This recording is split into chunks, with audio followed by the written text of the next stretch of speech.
एक तरफ रूस और यूक्रेन के बीच भीषण युद्ध जारी है तो दूसरी तरफ रूस की सेना यूक्रेन के उन इलाकों में लोगों की मदद में जुट गई है जिन पर उन्होंने कब्जा कर लिया है। इसकी कुछ तस्वीरें भी सामने आई हैं जिसमें रूस की सेना के जवान लोगों को खाने पीने का सामान बांटते हुए दिखाई दिए।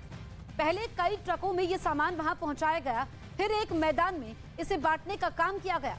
इस मैदान में सैकड़ों लोग सामान लेने के लिए लाइन में खड़े दिखाई दिए। तो ये एक्सक्लूसिव तस्वीरें आप देखिए, यूक्रेन के लोगों की मदद की है, रूस के सैनिकों ने मदद की है, उन तक सामान भी पहुंचाया। खाना बांटने का काम यहां पर रूसी सैनिकों ने किया। इस वक्त की एक और बड़ी खबर आपको बता दें, महायुद्ध ब्रेकिंग के जरिए यूक्रेन पर रूस के हमलों का 24वां दिन आज है। कीव के बेहद नजदीक पहुंची है पुतिन की सेना। कीव जो कि यूक्रेन की राजधानी है और इस वक्त वहां पर रूस की जबरदस्त बमबारी जारी है। कीव में रूस के हमलों से भारी नुकसान पहुंचा है, जगह जगह मलबा पड़ा हुआ है। रूस के हमलों में कई इमारतें तबाह हुई हैं। पुतिन की सेना वहां पर रिहायशी इलाकों को निशाना बना रही है और ऐसे में लोगों को निर्देश दिया गया है कि वो बंकरों में छिपे रहे। कीव पर अभी तक पुतिन की सेना कब्जा नहीं कर पाई है और ऐसे में अगर कीव पर कब्जा हो जाता है तो जंग जीत ली जाएगी।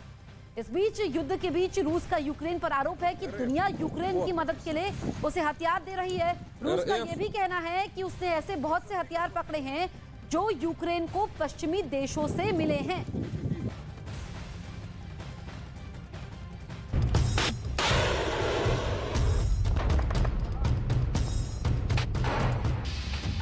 यूक्रेन के पास जो एंटी टैंक मिसाइल है, इन्होंने रूस की बख्तर वाली ताकत को पूरी तरह उधेड़ कर रख दिया।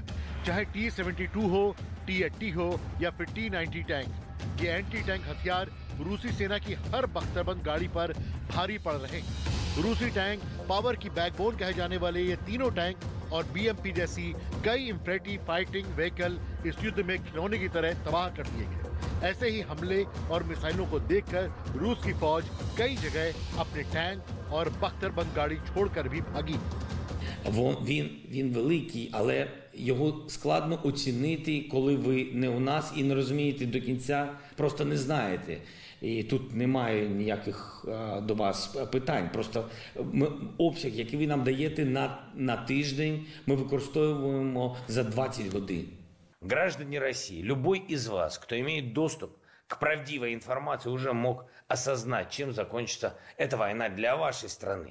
Позором, бедностью, многолетней изоляцией. 84 रॉकेट लॉन्चर को देखें तो इसने भी रूस के सामने सबसे बड़ा चैलेंज पेश किया। एक इन्फेंट्री वेपन सिस्टम के तहत अब यूक्रेन की हर प्लाटून को इससे लैस किया जा रहा है। 84 ऐसा सिस्टम है जो भले टैंक को टॉप एंगल अटैक न करे, लेकिन इससे लैस होकर एक फौजी इतना खतरनाक हो जाता है कि लगातार हमले के जरिए किसी भी बढ़ते हुए काफिले को रोक सकता है या हाई प्रोफाइल टारगेट पर वार कर सकता है। 84 मिलीमीटर के गोले के साथ 84 600 मीटर तक वार करता है। वजन 10 किलो से भी कम होने की वजह से ये एक तेजी से मूव करने वाले दस्ते का मनपसंद हथियार बन जाता है। जंग शुरू होने से पहले ही यूक्रेन की फौज इन नए हथियारों को चलाने की ट्रेनिंग ब्रिटेन और अमेरिका की फौज से लेने लगी थी। इस वजह से यूक्रेन की फौज पहले दिन से ही इन हथियारों के जरिए रूस की फौज को रोकने में कामयाब रही। यूक्रेन की एंटी टैंक मिसाइलों के हमले ऐसे हैं कि रूस के तबाह हुए टैंक कई जगह देखे जा सकते हैं, जिसकी टर्रेट उखड़ी हुई है, जिसमें 1 मीटर तक चौड़ा छेद बना हुआ है। कुछ टैंक और बख्तरबंद गाड़ियां ऐसी हैं जो पूरी तरह जले हुए कबाड़ में तब्दील हो चुकी है। ये तस्वीरें किसी भी टैंक पावर का हौसला तोड़ सकती है।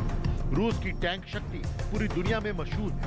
ऐसा देश जिसके पास 12,000 से ज्यादा टैंक है, लेकिन यूक्रेन में इन मिसाइल हमलों के आगे कुछ खास नहीं कर पा रहे।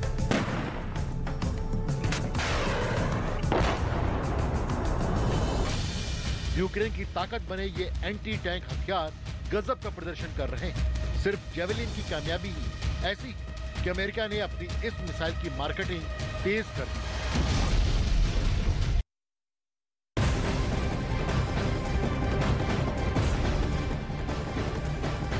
इस वक्त वक्त की बड़ी खबर आपको बता दें, ज़ेलेंस्की ने रूस को नसीहत दी है। रूस के ताबड़तोड़ हमलों के बीच यूक्रेन के राष्ट्रपति ज़ेलेंस्की ने एक बार फिर रूस को चेताया है। ज़ेलेंस्की ने कहा कि शांति पर सार्थक बातचीत ही एकमात्र हल है। उन्होंने कहा कि रूस के पास अपनी गलतियों से होने वाले नुकसान को कम करने का एकमात्र मौका है। ज़ेलेंस्की ने कहा कि अब मुलाकात और बातचीत का समय हो गया है। जो यूक्रेनी की क्षेत्रीय अखंडता और न्याय को बहाल करने का वक्त है। अगर रूस हमले नहीं रोकता है तो उसे इतना बड़ा नुकसान होगा कि कई पीढ़ियां याद रखेंगी।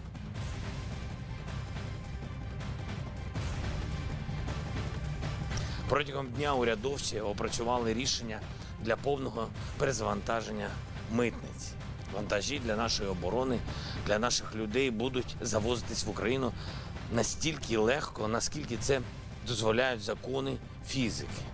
Перебираємо абсолютно всю бюрократію, всі папірці, а також ПДВ, мито. यूक्रेन की राजधानी कीव में हुए एक